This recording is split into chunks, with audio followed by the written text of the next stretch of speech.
Pak Sudiono, kelihatan nggak saya yang belum bisa open kamera?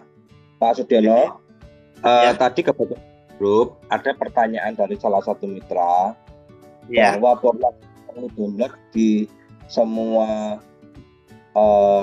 jenis tanah karena menurut beliau pengalaman beliau setiap tanah atau setiap lahan itu masalahnya berbeda-beda. Dan ini mumpung ada teman, Pak Sudiono bisa sharing karakteristik produk Pornas itu seperti apa. Karena Pak Sudiono setahu saya itu kan sudah menangani berbagai jenis lahan, mulai dari lahan tada hujan di mana yang ada airnya tuh nunggu hujan, juga pernah menangani lahan di mana kalau musim hujan itu kerendam air atau lahan-lahan gambut, juga lahan yang perairannya itu bagus. Maaf, agak flu saya Pak. ya, Nah di sini ya. mungkin Pak Sudiono bisa sharing pada teman-teman terkait karakteristik soil treatment seperti apa, mulai pembenahan tanah dan selama ini Pak Sudiono sudah menangani tanaman apa saja dan hasilnya seperti apa. Mungkin dari saya itu Pak. Oh ya. Tadi pertanyaan berikutnya secara singkatnya gimana Mas Adi? Bahwa kaitannya dengan karakteristik dari produk khususnya soil treatment untuk mengatasi persoalan beragam media tanah yang memang menjadi lahan yang dimiliki oleh petani begitu atau gimana? Ya, jadi tadi kan ada salah satu statement teman di grup itu mereka tanya lain lahan itu lain masalah Pak, gimana solusinya? Mungkin downloadnya itu tahunya beliau hanya di lahan-lahan tertentu. Nah, saya di sini melihat Pak Sudiono kan pengalamannya sangat banyak menangani lahan yang mulai lahan tak ada hujan, yang dimana cenderung kering atau tandus, terus lahan yang sepanjang tahun tuh nyaris kerendam air, juga lahan-lahan yang airnya itu enak. Nah, seperti apa penanganan Pornas dan seperti apa hasilnya di jenis lahan yang berbeda-beda itu, Pak? Ya, sebetulnya memang benar ya, tanaman itu pada umumnya itu tumbuh di media tanah. Tapi kita juga mengenal bahwa berbagai jenis tanaman bisa ya dibudidayakan menggunakan media selain tanah seperti air misalnya. Ada sebagian juga mengkombinasi dengan penggunaan bebatuan. Yang paling penting dia akar itu bisa menyerap unsur hara. Kuncinya sebetulnya di unsur hara. Nah, apakah diserap oleh tanaman atau tidak? Itu esensinya di situ. Nah, pertama kita ketahui bahwa penggunaan Pornas ini karena memiliki teknologi nano, di mana partikel organik itu bisa diperkecil hingga sepersekian miliar lebih kecil, maka kelebihannya adalah asupan unsur hara yang diberikan kepada tanaman tidak hanya tergantung menggunakan akar ya. Walaupun sekali lagi tadi saya katakan bahwa sebagian besar tanaman mengambil unsur hara itu melalui media tanah ya, artinya melalui akar itu seperti itu. Tapi dengan menggunakan teknologi nano kita juga bisa menggunakan fungsi dari lenticel yang ada di batang ya, kemudian juga stomata ada di daun.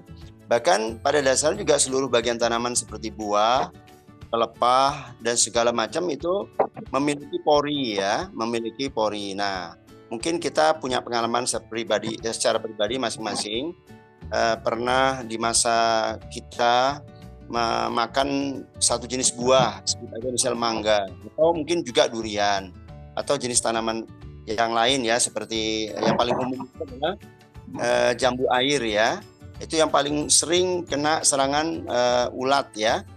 Nah, itu sebetulnya berasal dari lalat buah.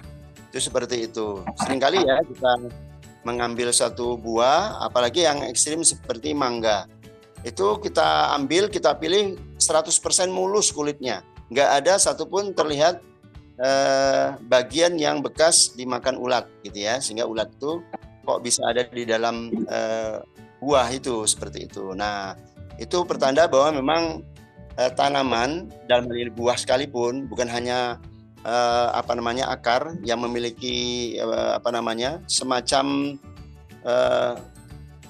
lubang seperti itu ya, peri-peri ya, itu yang bisa menyerap secara osmosis istilahnya, perpindahan unsur hara dalam bentuk elektrolit ya, dalam bentuk larutan yang unsur hara yang sudah terlepas dari ikatan molekulnya.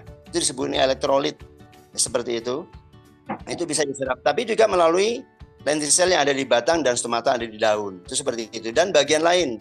Makanya saya dalam 2 tahun belakangan ini banyak melakukan pendampingan petani-petani sawit. Itu saya selalu menekankan beberapa alternatif cara aplikasi Pornas, baik itu soil maupun Pornas cair dan serbuk ya. Nah, dalam hal ini saya menganjurkan dan menekankan sepanjang bagian tajuk masih terjangkau, bisa dijangkau seperti itu dengan menggunakan cara aplikasi semprot, maka saya anjurkan di spray atau disemprot. Itu seperti itu. Tapi ya kembali kepada kelayakan ataupun kemudahan petani melakukannya dan kesiapan petani melakukannya, baik secara mental petani itu sendiri maupun persiapan peralatan dan medan dari kebun itu sendiri. Karena kebun ini sendiri kan topografi atau permukaan kebunnya berbeda-beda. Ada yang datar, ada yang miring, datar tapi miring, ada juga yang bergelombang dan seterusnya, berbukit seperti itu. Jadi satu sisi memang produk kita ini sangat tidak diragukan lagi karena cara pengaplikasian itu dilarutkan ya ke dalam air sehingga apa istilahnya kalau makanan itu yang bersifat instan begitu ya, bersifat instan. Jadi bisa langsung diserap oleh akar tanaman, baik pun nanti sel yang ada di batang maupun yang ada di buah muda, di sela pelepahnya ataupun daun bagian bawahnya. Itu seperti itu.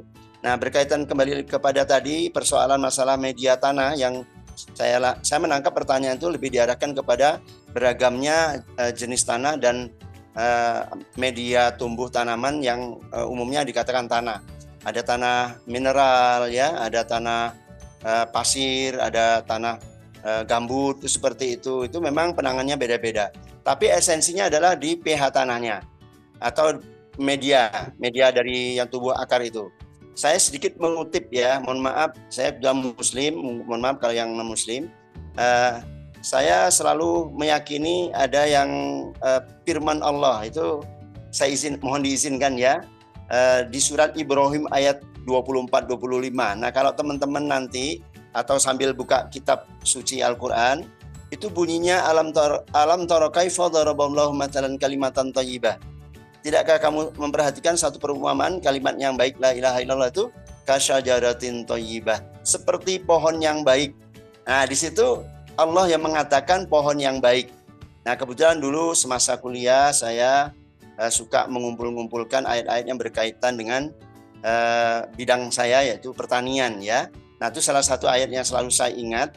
Di situ ada kata kunci yang bisa kita gunakan sebagai acuan untuk menilai tanaman yang kita tanam ini masuk kategori tanaman yang baik atau tidak.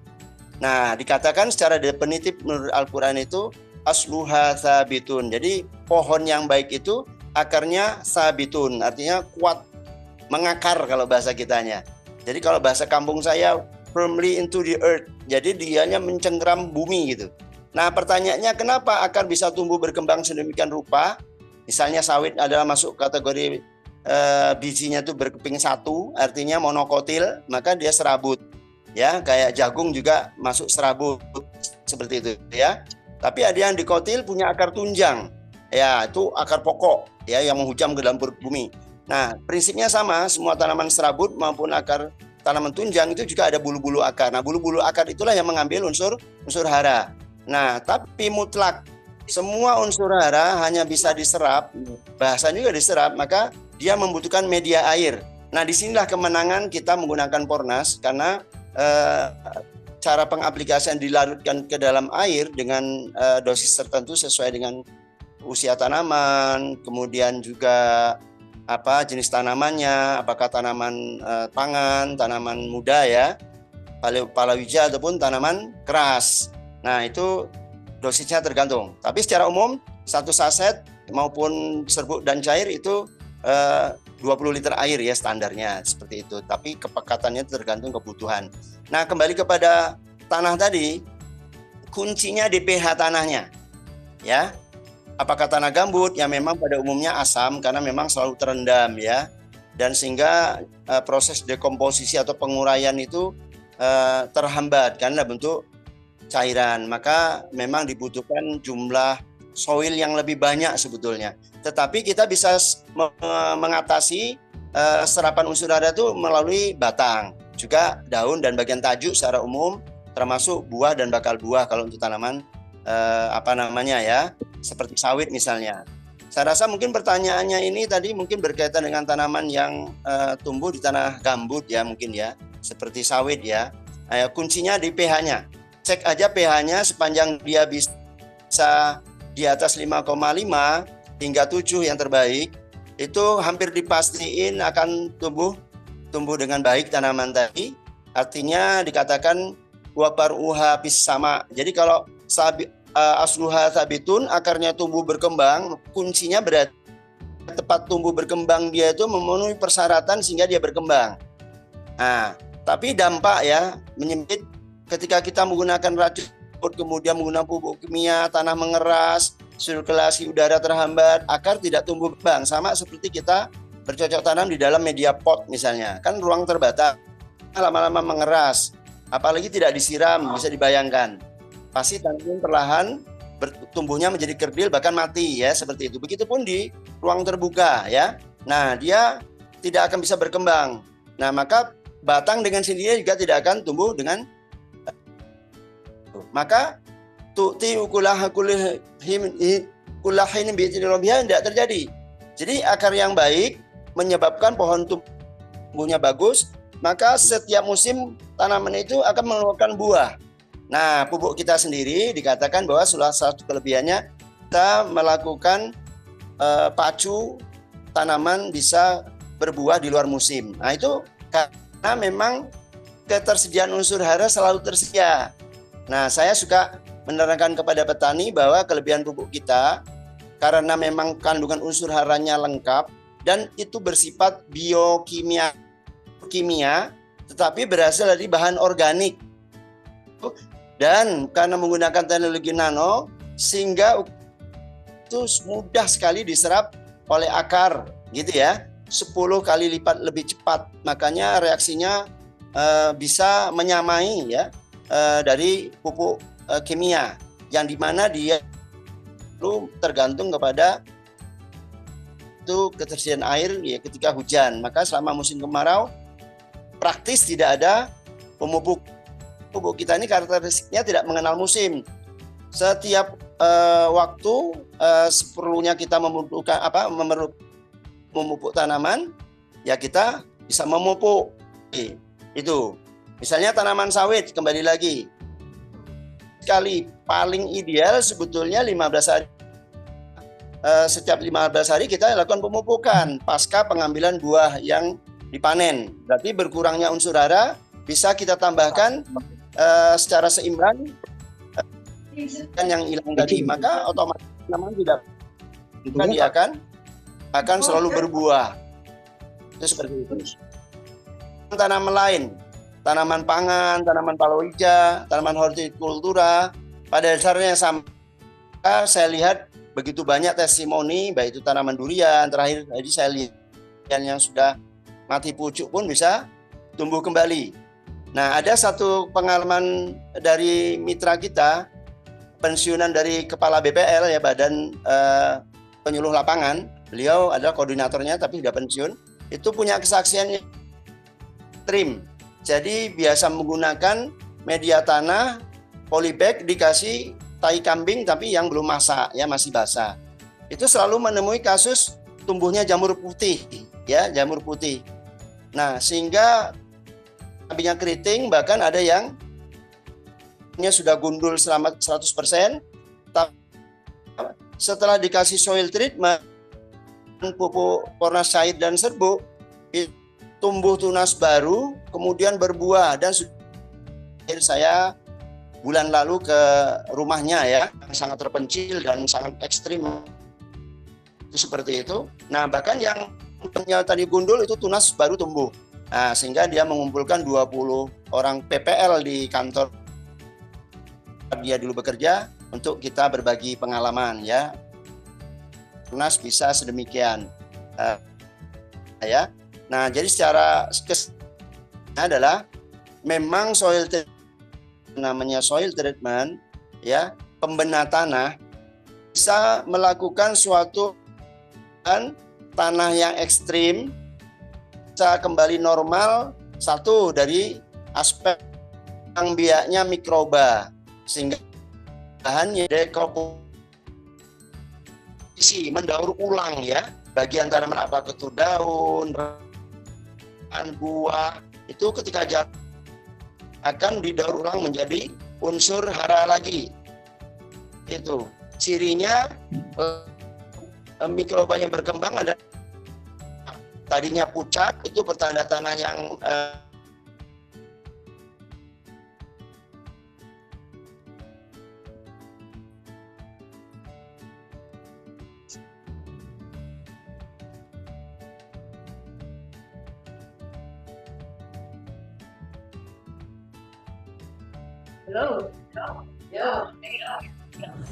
Suaranya hilang. Suaranya hilang, Pak Sudiono.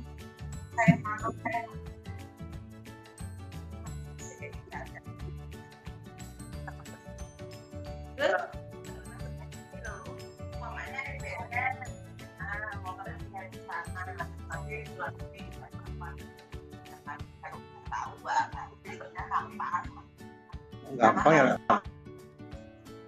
Oh, gampang loh.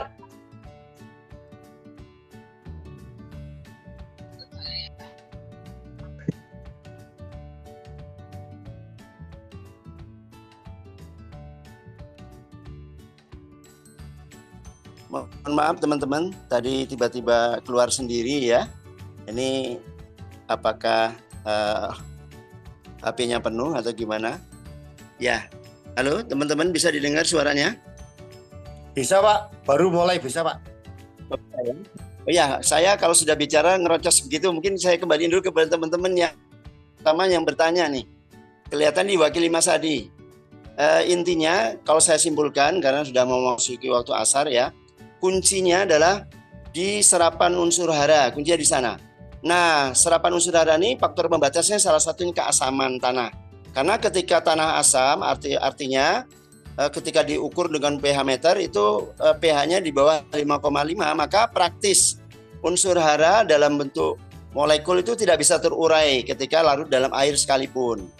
Nah, maka di situ peran dari treatment akan melakukan perubahan pH baik secara biologis dari peran agen perubahan dari 8 jenis baik, satu mendaur ulang unsur organiknya ada di situ, kedua dari zat pengurai ya, baik itu soil treatmentnya, kemudian juga maupun Pornas serbuk itu mengandung zat pengurai, yaitu seperti itu, sehingga pH tanah perlahan tapi pasti itu akan kembali normal ke di atas.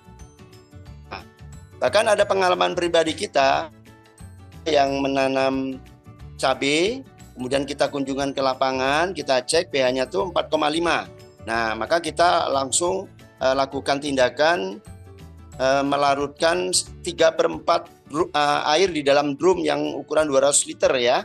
Itu separuh dari soil treatment yang ukuran 1/4 kilo itu. Itu kita tes sebelum masukin soil treatment itu pH-nya 4,5 juga. Tapi hanya hitungan menit ya, kurang dari 5 menit. Kita aduk, kita cek lagi itu otomatis langsung naik ke 6,9. Nah, itu satu kesaksian secara kebetulan yang memang kita lakukan pengecekan menggunakan pH meter. Itulah yang menggambarkan bahwa cara kerja soil treatment itu bisa mengembaliin pH tanah yang asam ke normal. Nah, kuncinya di situ. Ketika tinggal masalah kelengkapan atau istilahnya kecukupan secara jumlah maupun secara variasinya. Kalau kita beruntungnya petani menggunakan Pornas itu tidak dipusingkan dengan mengkombinasi berbagai pupuk tunggal apapun pupuk majemuk ya. Selengkap-lengkap pupuk majemuk, pupuk kimia paling mengandung NPK ya. Kalau tambahan kalsium mungkin ada sedikit magnesium. Apalagi pupuk kandang tidak pernah mungkin akan mengandung 18 unsur hara lengkap jangankan pupuk kandang, pupuk kimia saja itu tidak pernah lengkap. Nah, tetapi luar biasanya pupuk kita Pornas itu mengandung 18 unsur hara makro dan mikro, ya seperti itu. Makanya kan Pornas itu daya tahan tubuh tanamannya itu meningkat. Itulah dikatakan sesuai firman Allah tadi. Maka tanaman yang menggunakan Pornas, insya Allah akan menjadi pulih ketika dia awalnya sakit. Kemudian yang sudah sehat, dia akan lebih produktif. Itu seperti itu, ya. Jadi ketika akarnya tumbuh baik, maka batangnya dengan sendiri tumbuh sehat, maka otomatis dia akan memberikan buah, ya. Itu seperti itu secara umum. Jadi kuncinya adalah di pH tanah. Nah, kalau ketersediaan unsur hara udah tidak ragu lagi dari pupuk kita. Nah, sangat menguntungkan. Makanya saya suka bercanda kepada petani, Pak, jangan sekali-kali menggunakan Pornas ya memupuk tanaman di sekitar makam. Kenapa? Nah, nanti pada bangun semua. Yang sudah bangun semua. Itu candaannya ya begitu tuh. Ya, silakan Pak Surasani mungkin yang anteng banget mendengarkannya ini. Mungkin ada yang mau ditanyakan atau mau ditambahkan, Pak. Monggo Pak Komandan. Siap, sudah jelas Pak. Sudah jelas. Monitor dengan cara seksama dan dalam tempo yang singkat-singkatnya paham. Oh, Masya Allah, luar biasa. Siap. Mungkin dari Ibu yang lain ini, saya lihat tadi ada Cong ya tadi ya. Ada yang mau ditanyakan Bu? Atau ada siapa lagi ini? Ini paham atau gimana ya? Kok nggak ada yang merespon? Di sini ada Pak Suruma Jakarta, ada Pak Andi Magetan. Atau Mas Adi, saya kembalikan ke Mas Adi. Apa ada yang mungkin kurang? Silakan kembali Mas Adi. Ya, luar biasa Pak Sudono sharingnya. Ya mungkin Pak Sudono juga bisa paparkan bahwa pupuk Pornas ini dengan teknologi nanonya itu sebuah makanan instan yang betul-betul 100% bisa diserap oleh tanaman tanpa proses fotosintetis. Nah, itu juga kami alami di beberapa tempat dan Suroso juga mengalami. Di daerah Situbondo itu ada lahan di mana lahan itu pinggirnya ada pohon-pohon besar, di mana lahan yang di atasnya ada pohon besar itu tidak kena sinar matahari sama sekali dan selama ini memang tidak pernah bisa panen. Nah, setelah pakai Pornas kemarin ditanami tanaman kacang tanah, alhamdulillah panennya antara yang lahan kena panas dan lahan yang sama sekali tidak kena sinar matahari karena faktor terlindung pohon besar itu panennya sama. Itu yang pertama. Yang kedua, cabai juga seperti itu. Ada kasus cabai yang daunnya nyaris habis dimakan ulat dan cabai yang kena keriting, bukan hanya keriting tapi keribu, di mana secara ilmu pertanian tidak mungkin bisa melakukan proses fotosintetis dengan sempurna. Tetapi setelah memakai Pornas, itu cabainya tumbuhnya bukan hanya baik, tapi kemarin infonya hasil panennya harga di pasar umumnya itu 27.000, tetapi hasil panen yang pakai Pornas dengan kondisi daunnya keriting atau kribo itu hasil panennya dibeli tengkulak di sawah senilai 31.000 karena cabainya grade A katanya. Seperti itu Pak Sudono. Mungkin Sudono bisa jelaskan ke teman-teman apa bedanya pupuk kita dengan pupuk yang di luaran yang membedakan bahwa pupuk kita betul-betul bisa 100% diserap oleh tanaman tanpa proses fotosintetis. Itu Pak Sudono. Mungkin Pak Sudono juga ada testimoni terkait itu. Garing ini. Iya, itu benar sekali. Oh ya, silakan. Ya, jadi benar sekali Mas Adi. Itulah kenapa tadi saya katakan pupuk ini kelebihannya karena menggunakan teknologi nano, cara aplikasi itu bisa memanfaatkan fungsi dari lentisel ya untuk menyerap udara, begitupun stomata daun dan bagian tanamannya seperti itu. Tanpa melalui fotosintesis. Fotosintesis itu terjadi dari akar yang secara umum ya, penyerapan melalui pipa silem namanya, pipa silem sampai ke daun. Nah, itu membutuhkan waktu yang lama dan ketersediaan air yang cukup selain unsur hara itu sendiri.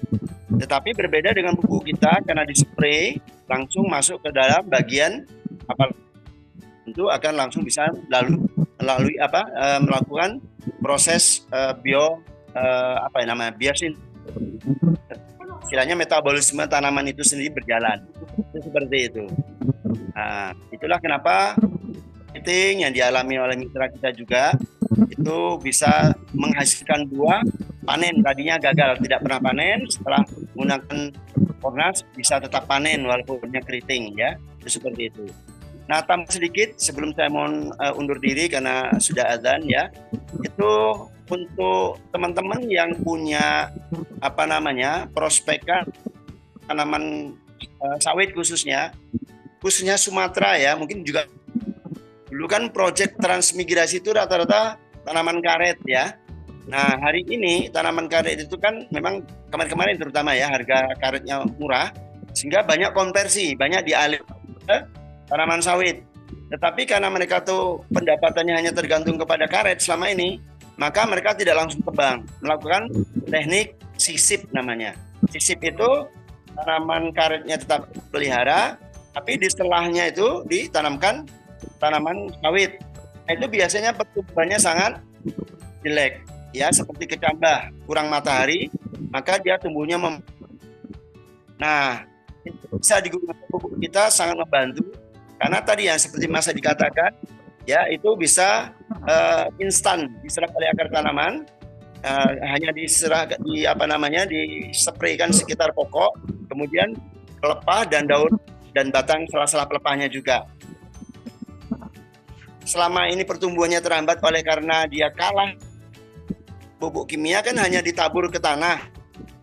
Yang menang mengambil unsur hara itu adalah akar tanaman karetnya. Tapi dengan menggunakan Fornas berbeda. Pupuknya itu langsung dikenakan kepada bagian pokok. Jadi tidak jauh, radiusnya sangat dekat 20 sampai 50 cm saja dan langsung juga ke bagian batang atau pelepah tanaman dan daunnya. Maka hampir dipastikan hasilnya bisa lebih bagus dibandingkan dengan tidak menggunakan Fornas. Nah, kemudian yang satu lagi, itu kan petani tanaman apapun, ya. Kenapa? Karena zat pengurai, maka ketika petani menggunakan pupuk kimia dan secara bersamaan juga menggunakan pupuk Fornas, maka serapan unsur hara yang dari unsur hara pupuk kimia karena sifat dari pupuk kimia ini kan dia ketika tidak ada air menjadi residu, endapan, mengeras. Itu seperti itu. Tapi ketika diaplikasikan juga Fornas, maka hampir dipastiin produktivitas akan meningkat. Tanaman apa saja. Tapi tidak menggunakan pupuk kimia pun sudah mencukupi. Tapi kebanyakan karena memang riset petani ini tidak mudah, maka sampaikan saja, Bapak mutlak membutuhkan pupuk Fornas. Pupuk Fornas memiliki zat pengurai unsur, ya, dari kerja mikroba yang mendaur ulang secara biologis, gitu, ya. Ketersediaan secara instan dari sini sendiri, ya, dari kesediaan 18 unsur hara yang memang ukuran partikelnya itu sangat kecil. Itu seperti itu. Sehingga serapannya 10 lebih baik daripada organik biar. Saya rasa demikian. Mungkin sudah tidak ada pertanyaan lain. Ini mohon maaf, saya terpaksa harus mengundurkan diri. Mungkin bisa dilanjutkan oleh Mas Adi dan teman yang lain. Saya rasa demikian, lebih kurangnya. Sekiranya ada salah-salah kata ataupun jelas, nanti kita bisa lanjutkan di kesempatan lain, atau kalau mau lanjut juga bisa chat ke nomor pribadi saya, nanti saya balas secara chat free juga. Demikian, lebih kurangnya saya cukupkan. Terima kasih. Assalamualaikum warahmatullahi wabarakatuh.